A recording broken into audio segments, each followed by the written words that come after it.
जय जवान जय किसान भारत माता की वंदे मातरम। कळसुबाई मंडळाने ऐतिहासिक कोथडी गडावर स्वातंत्र्य दिन साजरा केला। घोटी येथील शिवप्रेमी, शिखर व गडकिल्लेप्रेमी असलेल्या कळसुबाई मित्र मंडळाच्या गिर्यारोहकांनी रायगड जिल्ह्यातील कर्जत जवळील प्रसिद्ध कोथडी गडावर भारताचा 80वा स्वातंत्र्य दिन मोठ्या उत्साहात साजरा केला। या राष्ट्रीय सणानिमित्त मंडळाने हर घर तिरंगा मोहिमेसोबत भविष्यात शिवकालीन हरगड तिरंगा फडकवण्याचा संकल्प करीत कोथडी गडावर ध्वजारोहण करून स्वातंत्र्य दिन साजरा केला।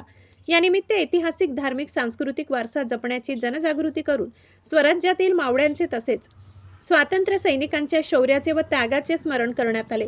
कळसुबाई मित्रमंडळ गेल्या 3 दशकांपासून महाराष्ट्रातील विविध गडकिल्ल्यांवर राष्ट्रीय सण साजरे करून गडकिल्ल्यांप्रती आपले प्रेम व्यक्त करत इतिहासाच्या मोठ्या पाऊलखुणा जपत आहेत।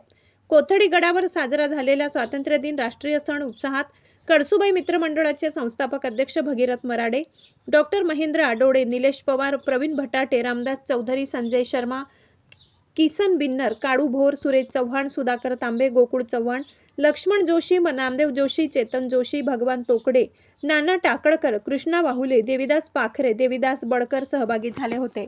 कोथडी गडला पेठचा किल्ला म्हणूनही ओळखला जातो। हा किल्ला स्वराज्यात छत्रपती संभाजी महाराजांच्या काळात टेहळणीसाठी तसेच मोठ्या प्रमाणात दारुगोळ्याचा साठा करण्यासाठी विशेषतः वापरात होता। 1684 मध्ये मुघलांनी तो जिंकला। नंतर मराठे, पेशवे आणि 1817 मध्ये इंग्रजांच्या ताब्यात हा किल्ला राहिला। येथील कोरीव गुहा, पाण्याच्या टाक्या आणि मंदिरे 13व्या दशकातील आहेत। गडाच्या सुडक्यामध्ये आतून पायऱ्या कोरलेल्या आहेत, जी याची प्रमुख वास्तुकला वैशिष्ट्य आहे। इसवी सन 1862 पर्यंत लोक या किल्ल्यात राहत होते। महाराष्ट्र माझा न्यूज प्रतिनिधी भागीरथ आतकरी, इगतपुरी।